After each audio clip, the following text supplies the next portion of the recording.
Estamos sozinhos no universo? Uma pergunta que até hoje não existe resposta definitiva. Mas também parece absurdo supor que o nosso planeta possa ser o único habitado em todo o universo. Para termos uma ideia das dimensões do cosmos, basta ver que existem mais estrelas no céu do que grãos de areia na Terra. Então, chega a ser ilógico, praticamente impossível concluir que estamos sozinhos. Mas existe uma pergunta ainda mais intrigante que sempre fazemos. Já fomos visitados por alguma civilização tecnologicamente mais avançada no curso de nossa história? O homem testemunhou vários avistamentos de objetos não identificados no céu.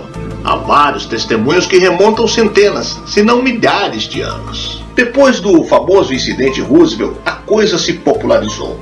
Durante os últimos 70 anos, os avistamentos inexplicáveis parecem ter se multiplicado, tanto que foram classificados e divididos em categorias. Temos os encontros de primeiro tipo, que se trata de visão de OVNI a pequena distância, não mais que algumas centenas de metros.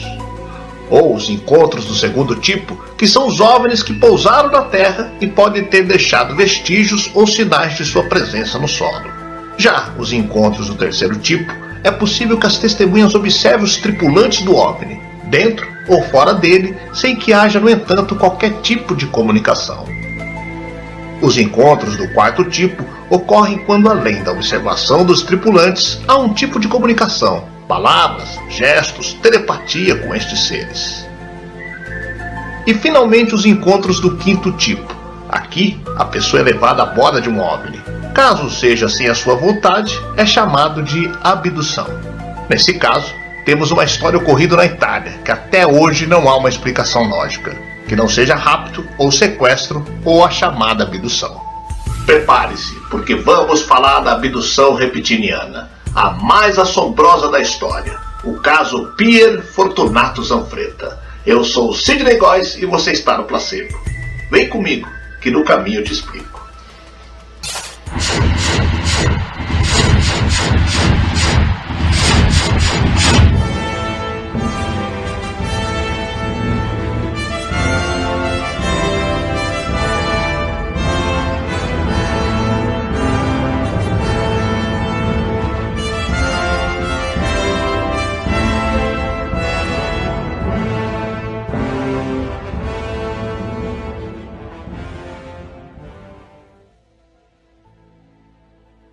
Zanfretta nasceu em 1952 em Milão, na Itália.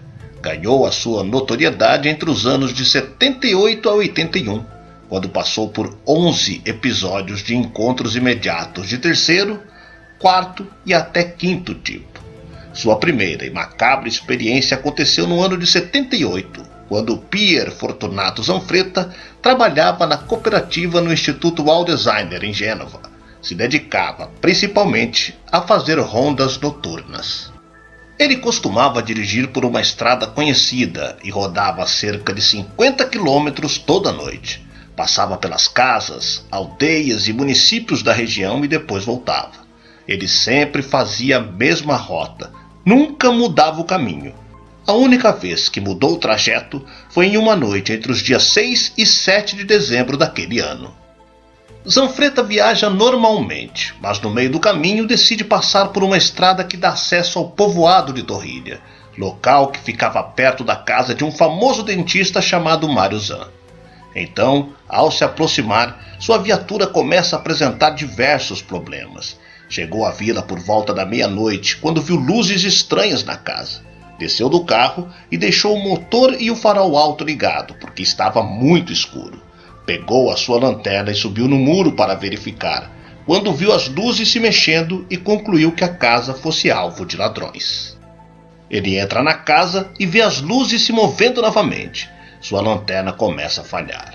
A esse ponto, Zanfretta começa a se preocupar porque realmente havia ladrões na casa. Então, corre até o carro e avisa a central sobre o possível assalto à residência. Nesse instante, o motor da viatura se apaga. Zanfretta então pega sua arma e vai à casa enquadrar a malandragem, mas não sabia, o que a pouco viria mudaria completamente a sua vida. A mente de Zanfretta era de fé. Quando ele decide entrar no terreno, viu novamente 4 luzes expostas. Com a arma em punho, seguiu as luzes, aguardando para abordar os ladrões. Mas de repente leva um empurrão e cai a seguir.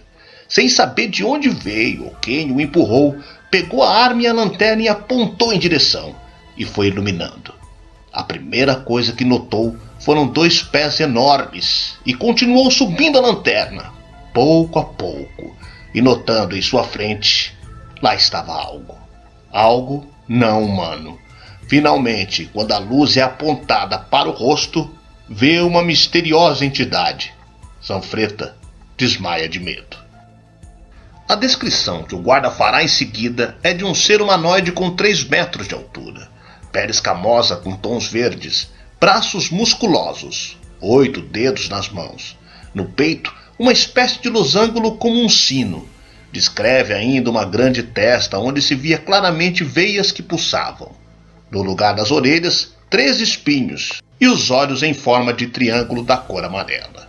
O nariz era composto na dianteira com 2 furos e à frente tinha uma espécie de retina que emitia uma luz intermitente. Mas a sua macabra aventura não seria apenas nesse encontro com essa misteriosa criatura.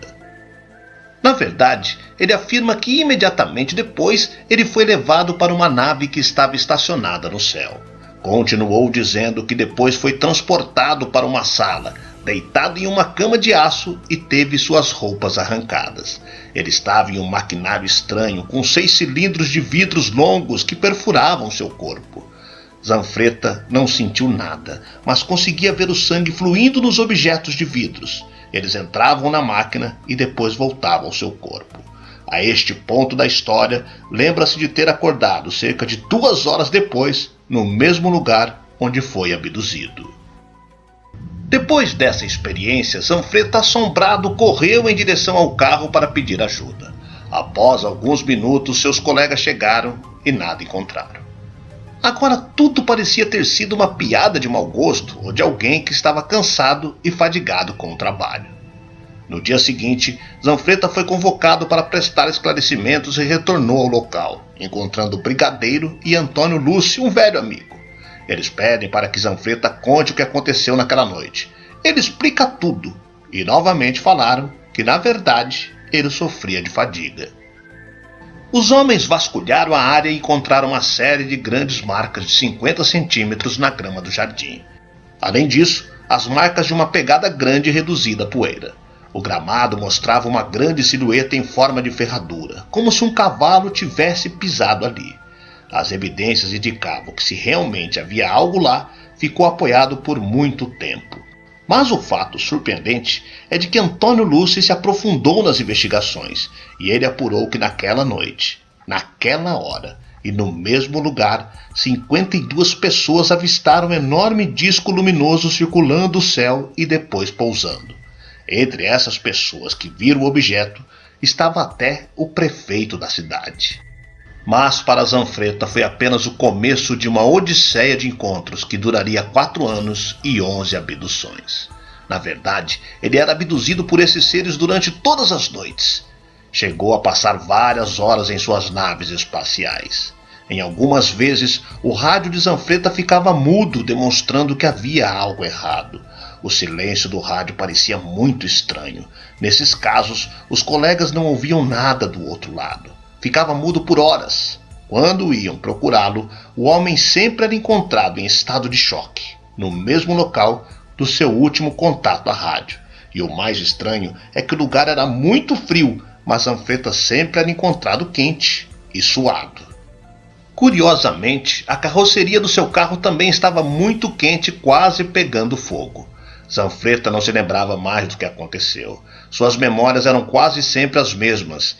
Ele foi submetido a dezenas de sessões de hipnose regressivas em todo o mundo, onde nunca, eu disse nunca, caiu em contradição. A história era a mesma, assim como os detalhes da sua experiência. Esse é um dos casos mais conhecidos da ufologia mundial. Os reais motivos das seguidas abduções nunca conseguiram ser explicados. E tal como acontece em outros casos descritos na história da ufologia, Zanfreta parecia se beneficiar muito pouco de suas alegações. E de fato, passou décadas desacreditado e vivendo na obscuridade depois da exposição na mídia.